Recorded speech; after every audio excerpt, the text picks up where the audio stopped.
எனது வீட்டுக்காரர் வந்து திண்டுக்கல்ல டாஸ்மாக்ல வந்து 2003 சேர்ந்தாரு. இப்போ வந்து 26 ஆச்சு. இவ்வளோ வருஷமா அவங்க வேலை பார்க்குறாங்க. அப்போ இருந்த இதுக்கும் இப்போ வந்து வேலை பளுவும் அதிகமாயிடுச்சு. அவங்களுக்கு வந்து எந்த ஒரு இதுவுமே இல்லை. வேலை பார்க்குறோம், போகிறோம், வர்றோம். இப்போல்லாம் பார்த்தா நைட்டு தூங்குறதே இல்லை. என்னன்னு கேட்டால், எனக்கு வேலை நிறையா இருக்குது, வேலை இப்போ நிறையா கொடுத்துருக்காங்க, அதை நான் பண்ணாதான் எனக்கு இப்படி இருக்க முடியும் அப்படிங்கிறாங்க. அப்போ வேலைக்கு தகுந்த சம்பளமும் கொடுக்க மாட்டுறாங்க.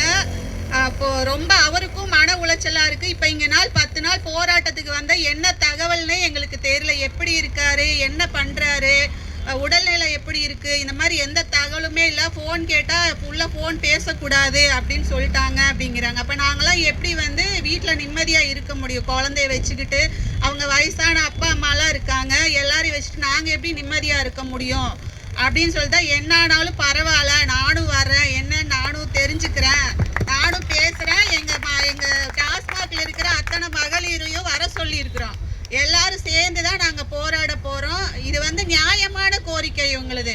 எங்களுக்கு வயசாயிடுச்சு, இனிமேல் நான் எங்கே போய் வேலை தேடுறது? எங்களுக்கு வந்து ஒரு பணி நிரந்தரம் இல்லை, எங்களுக்கு ஓய்வூதியம் இல்லை. அடுத்து நாங்கள் என்ன பண்ண போகிறோம் எங்கள் பிள்ளைகளை வச்சுக்கிட்டுன்னே எங்களுக்கு புரியலை. அதனால் தமிழக அரசு, இது முதலமைச்சர் அவர்கள் வந்து இதில் நேரடியாக தலையிட்டு இவங்களுடைய கோரிக்கையை ஏற்றுக்கிட்டு எங்களுக்கு ஒரு நல்ல வழி காட்டணும்னு நாங்கள் வந்து மனசார கேட்டுக்கிறோம். எல்லாருமே வந்து இதுக்காக தான் வீட்டில் குடும்பத்தில் விட்டுட்டு எல்லாத்தையும் விட்டுட்டு இவ்வளோ மாதக்கணக்கு ஆனாலும் நாங்கள் இந்த போராட்டம் முடிஞ்சுதான் போவோம்னு சொல்லிட்டு வந்திருக்கிறோம்.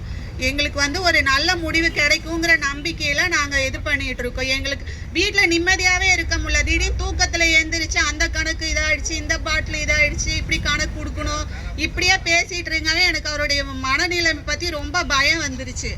அதனால தான் நானே இப்போ கிளம்பி வந்து இன்னும் சில பேர் எல்லாம் வர்றாங்க. எல்லாரும் சேர்ந்து தான் நம்ம எல்லாருமே இந்த டாஸ்மாக் குடும்பத்துக்காக போராடணும் அப்படின்னு தான் நாங்கள் வந்திருக்கோம். எல்லாருமே ஒத்துழைப்பு கொடுத்து இந்த போராட்டத்தை வெற்றிகரமாக முடிச்சுட்டு தான் ஊருக்கு போகிறது அப்படிங்கிற ஒரு கொள்கையோடு இருக்கிறோம். நன்றி.